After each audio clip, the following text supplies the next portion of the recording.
donc le temps est compté, donc je mets le chronomètre. Je ne suis pas en train de faire YouSlide ou je ne sais pas quoi. Hop, là, je démarre.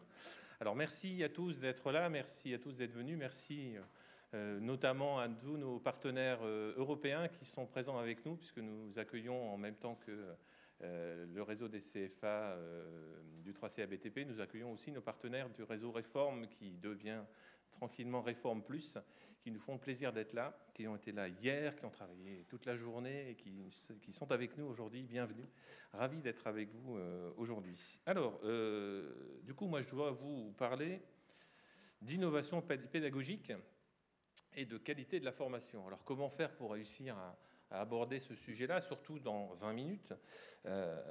Certes, 20 minutes c'est long, mais 20 minutes c'est extrêmement court sur un sujet comme ça. Du coup, nous nous sommes dit qu'on allait vous aborder, ou en tout cas aborder les choses un peu comme on le ferait avec les jeunes, qu'on a en face de nous, un peu comme on le ferait avec les formateurs, en partant d'un certain nombre d'exemples, pas beaucoup, 3, pour essayer d'en tirer quelques principes que vous allez voir, en tout cas j'espère, transposables à une multitude d'autres situations.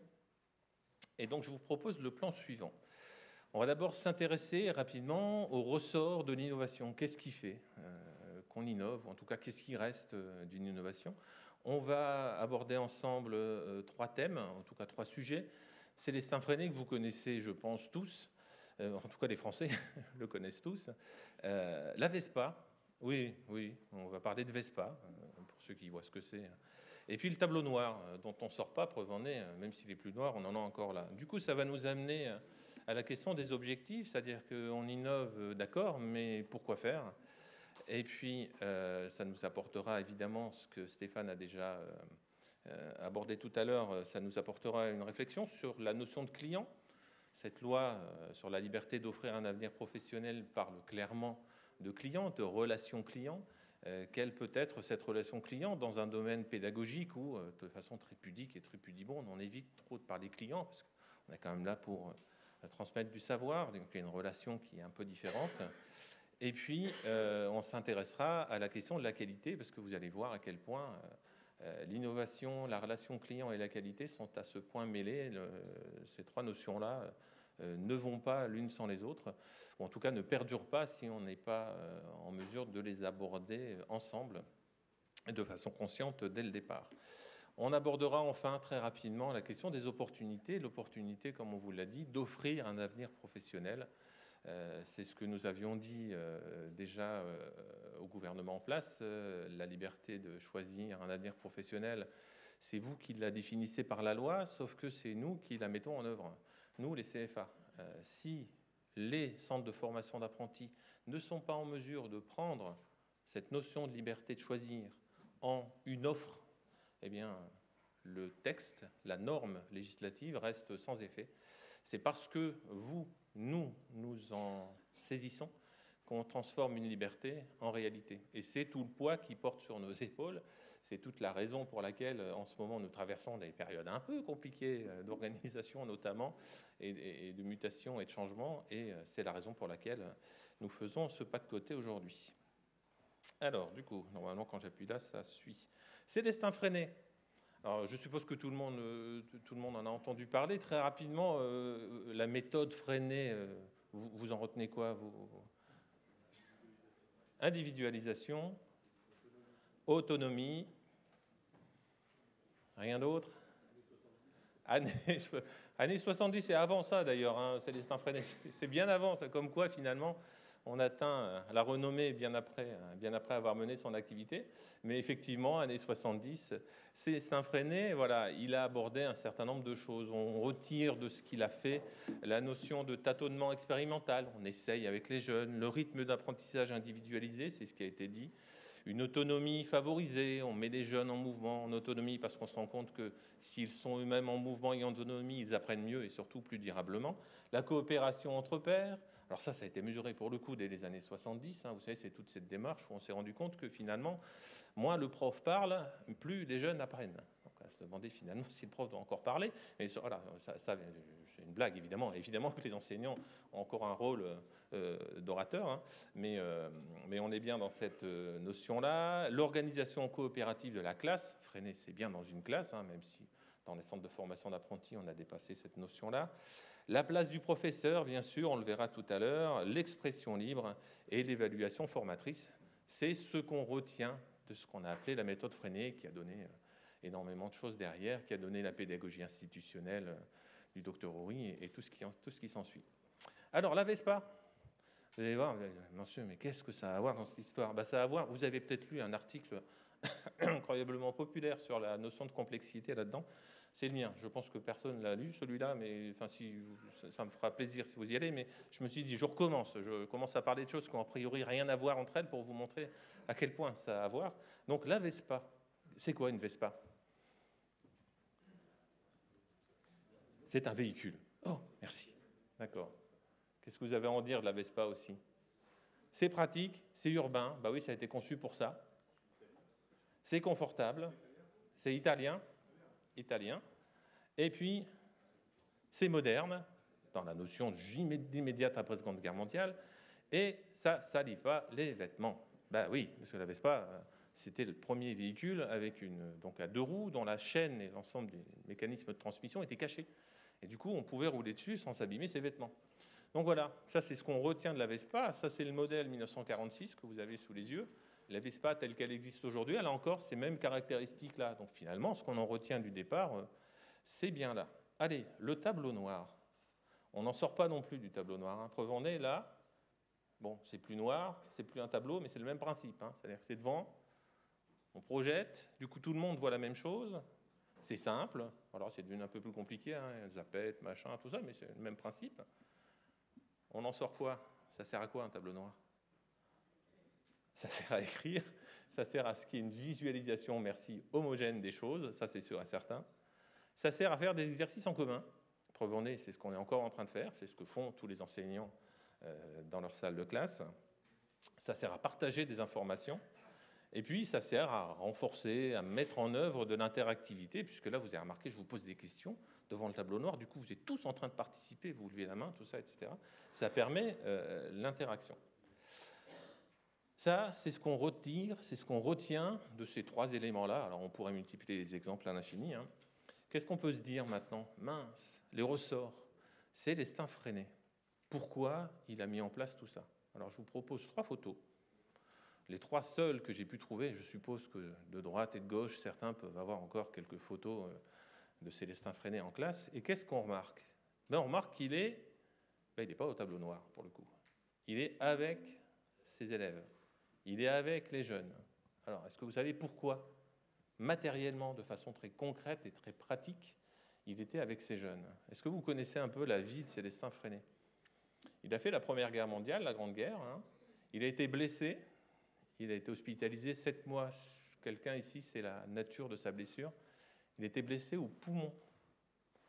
Et oui, blessé au poumon. Il a pratiquement perdu l'usage d'un de ses poumons. Alors maintenant, imaginez-vous dans une salle de classe avec des enfants qui sont en train de travailler et vous n'avez pas la possibilité d'utiliser un micro, puisqu'en 1920, 1924, il n'y en a pas. Vous n'avez pas la possibilité d'élever la voix, puisque vous n'avez plus de puissance respiratoire. Donc comment vous faites pour vous adresser aux élèves? Vous vous mettez au milieu d'eux. Comme vous vous mettez au milieu d'eux pour pouvoir leur parler individuellement, vous ne pouvez pas parler à toute la classe. Puisque vous ne pouvez pas parler à toute la classe, mince, qu'est-ce que je fais? Je trouve des solutions. La solution de Célestin Freinet, c'était je crée des groupes et je suis au milieu de chacun des groupes pour leur donner des consignes, les accompagner, etc., etc. Ceci étant de façon très naturelle, je suis donc obligé de faire plusieurs choses. Première chose, pendant que je parle à un groupe, il ne faut pas que j'ai le bazar dans la classe, dans les autres groupes. Donc, il faut absolument que les autres groupes soient en autonomie. Deuxième chose, puisqu'ils sont en autonomie, il faut qu'il y ait un leader, il faut qu'il y ait des interactions, il faut que certains échangent des informations entre eux. Donc, je positionne naturellement un des élèves comme étant le primus inter pares sur ça.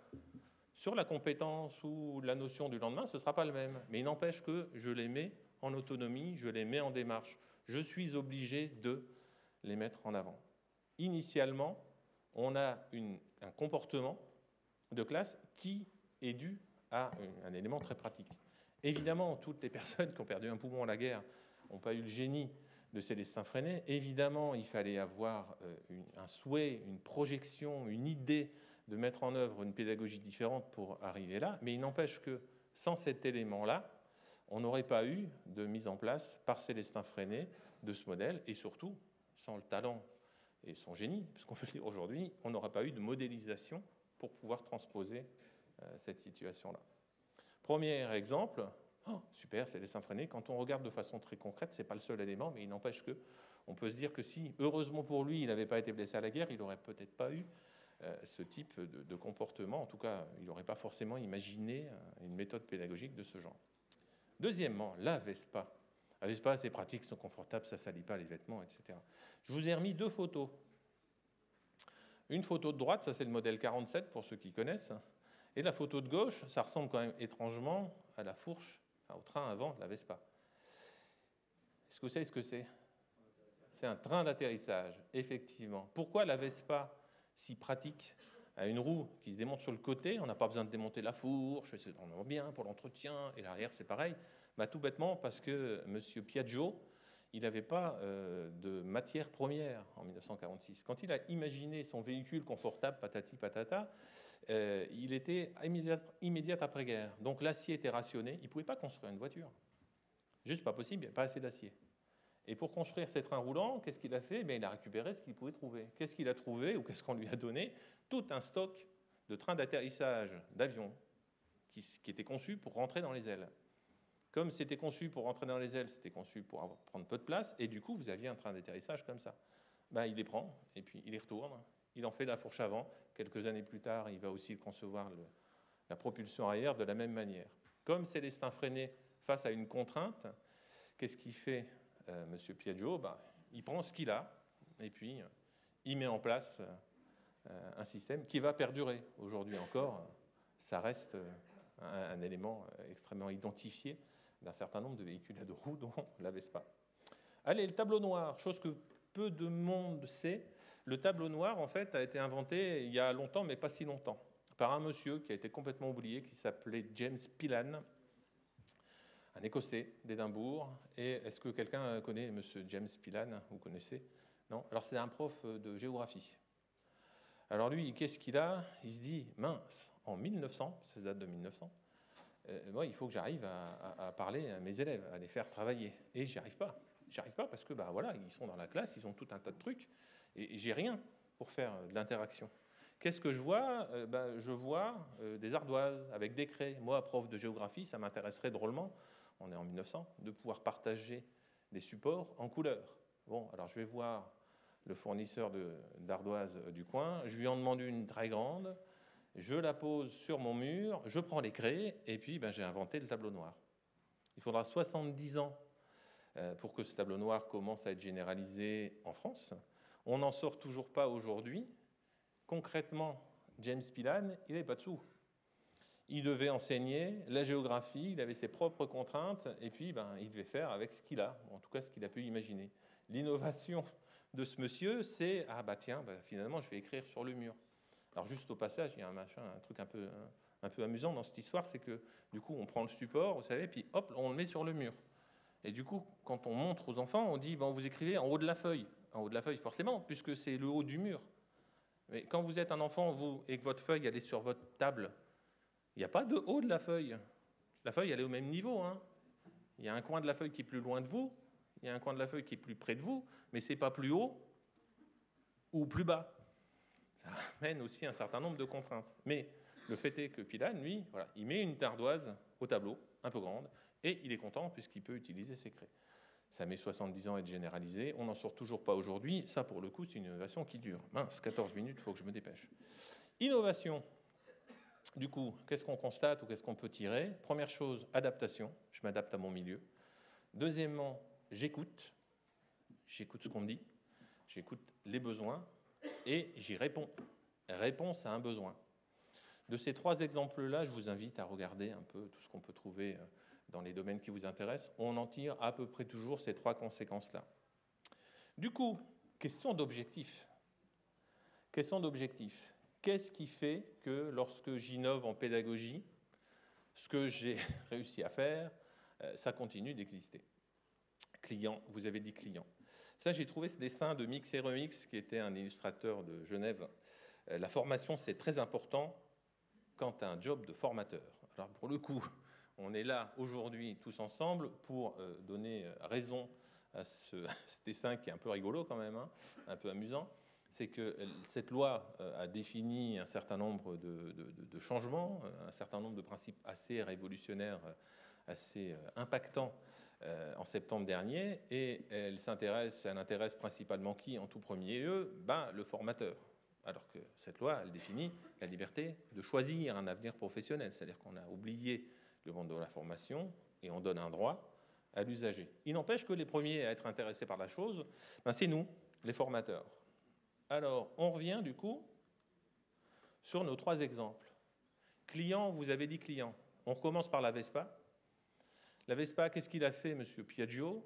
Il a écouté ses clients. Quand il a établi le cahier des charges du véhicule, il a établi un cahier des charges précis. Dans ce cahier des charges, quand il a voulu un véhicule urbain, pratique, confortable et qui ne salit pas les vêtements, il est parti d'une écoute, d'une demande des clients, d'une demande italienne d'après-guerre qui se reconstruit, de pouvoir disposer de ce type de véhicule. Il a écouté les clients, il en a tiré un certain nombre de principes simples, il en a fait un cahier des charges, ça donne la Vespa, 70 ans après, ça continue d'exister. Célestin Freinet. Célestin Freinet, pareil. Il a écouté, alors certes, il avait ses contraintes, mais il a écouté ses clients. Ses clients, c'est qui? C'est peut-être les gamins, peut-être les enfants, mais c'est aussi la pression des parents, c'est aussi les demandes institutionnelles. Lui, l'objectif pour lui, c'était de répondre à cette demande, de répondre à ce besoin. Alors si on peut parler de clients, en tout cas, 1924, on n'en parlait pas. Aujourd'hui, on peut imaginer le mot client. Si on peut parler de clients, là, c'est pareil. On écoute ce que souhaitent et l'institution et les parents, la réussite. On écoute ce qu'ils veulent, un enseignement acquis, durable, et qu'on est en mesure de mettre en œuvre tout au long de sa vie. Voilà, il a créé sa méthode. Il a répondu à un besoin. Il a répondu à un besoin de client. Aujourd'hui, dans nos CFA, vous voyez bien les gamins, quand ils arrivent en sortant de collège, on a parfois un peu de mal à se concentrer quand ils sont là. Il faut quand même... Ils ne sont pas totalement faits pour être enfermés toute la journée dans une salle de classe. Et on met en œuvre tout un tas de méthodes, tout un tas d'artifices pour les mettre en mouvement, les amener à comprendre, les amener à s'emparer de leur formation. On est très exactement là-dedans. On doit les écouter. Le tableau noir, là c'est pareil. James Pillan, pourquoi il a utilisé l'ardoise? Simplement parce que dans ses élèves, il a remarqué que certains avaient suffisamment d'argent pour avoir un cahier et des crayons, d'autres n'avaient pas de sous. Comme ils n'avaient pas de sous, qu'est-ce qu'ils ont fait? Ils arrivaient avec une ardoise et des craies, ils notaient, et puis après, quand c'était fini, ils effacent et ils recommencent. Il a transposé les choses. Il s'est rendu compte que la pratique de ses clients, de ses jeunes, c'était celle-là, il l'a transformée. Les améliorations du tableau noir interactif, etc., sont toutes dans cet axe-là. Les entreprises qui ont essayé de faire évoluer le tableau noir sans écouter les besoins des clients, en fait, ont périclité. Aujourd'hui, on continue d'avoir ce sacro-saint système-là. Pourquoi? Parce qu'on a écouté quels étaient les besoins. Il me reste 1 minute 18, je vais aller faire vite. Du coup, la question d'objectif liée à ces 3 exemples-là, l'objectif, c'est la qualité. Si ces 3 inventeurs-là, si ces 3 innovations-là n'avaient pas été motivées par la recherche de la qualité, on n'aurait pas aujourd'hui une constante et on n'aurait pas aujourd'hui des éléments qui nous font perdurer ces innovations. Aujourd'hui, dans le monde de la formation, la qualité et son contrôle, elles sont liées à ce qui est écrit là sous vos yeux. Évidemment, quand on est centre de formation d'apprentis, les jeunes sont là pour préparer un diplôme, une certification professionnelle leur permettant d'accéder à un métier. Évidemment, tout ça, c'est sous l'autorité de la nation. Donc, j'ai mis journal officiel, législateur, loi et décret. Ça peut être, par exemple, évidemment, bonjour Monsieur Schmitt, qui vient de nous rejoindre, le ministère de l'Éducation nationale, qui est avec les partenaires sociaux, qui produit les référentiels qui sont publiés. Et puis, il y a un contrôle pédagogique, vous le savez, là aussi, la loi a modifié la notion et la mise en œuvre du contrôle pédagogique. On aura peut-être l'occasion d'en parler ce matin dans la table ronde. S'il n'y a pas de contrôle qualité, alors les innovations ne perdurent pas. Si aujourd'hui, dans notre démarche, notre souhait de mettre en œuvre cette loi, on n'est pas orienté vers un principe de qualité, eh bien, on n'y arrivera pas. C'est tellement vrai que le décret qualité est sorti, en tout cas, l'idée du décret qualité est sortie immédiatement. Et puis, tout ce qui est en train d'arriver avec les critères qualité, qui fait un peu peur au CFA, ben, c'est complètement lié. Puisqu'on donne le droit aux individus de choisir leur avenir professionnel, alors on va avoir forcément des innovations. Si on ne veut pas que ces innovations partent un peu n'importe où, en tout cas se fassent au détriment des usagers qui vont être en train de se former, alors il faut contrôle de qualité. La démarche, elle est là, elle est comme dans n'importe quel autre, il est l'heure. Ah bah oui, 20 minutes 23, bah tiens, j'arrête le chrono, comme ça je suis plus en retard.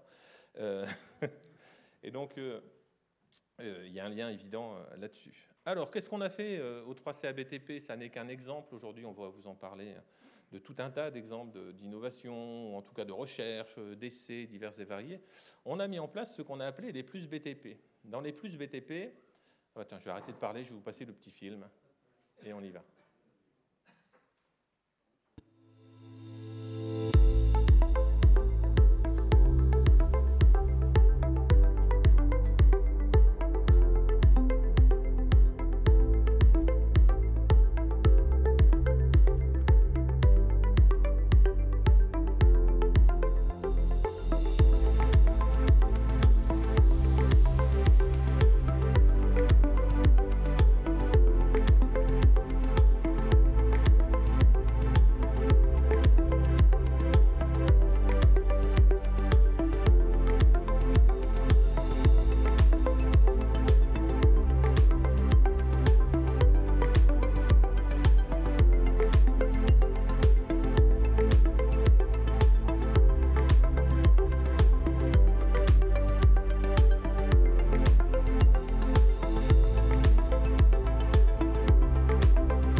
Pas mal, hein?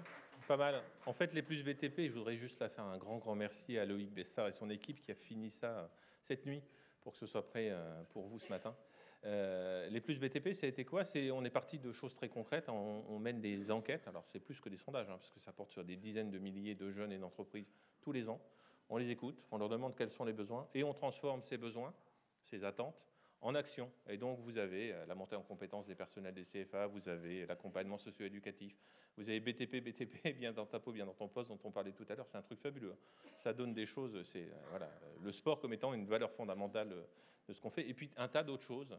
On les a transformés en plus BTP. C'est en train d'arriver pour vous dans vos CFA. Ce sont des éléments de différenciation et ce sont des innovations. Alors, si on appelle ça innovation, c'est par... en tout cas, c'est dans le droit fil de ce que je vous ai montré avant. Ce sont des innovations qui ont été expérimentées dans certains CFA, modélisées et qu'on vous transfère là dans les jours qui viennent.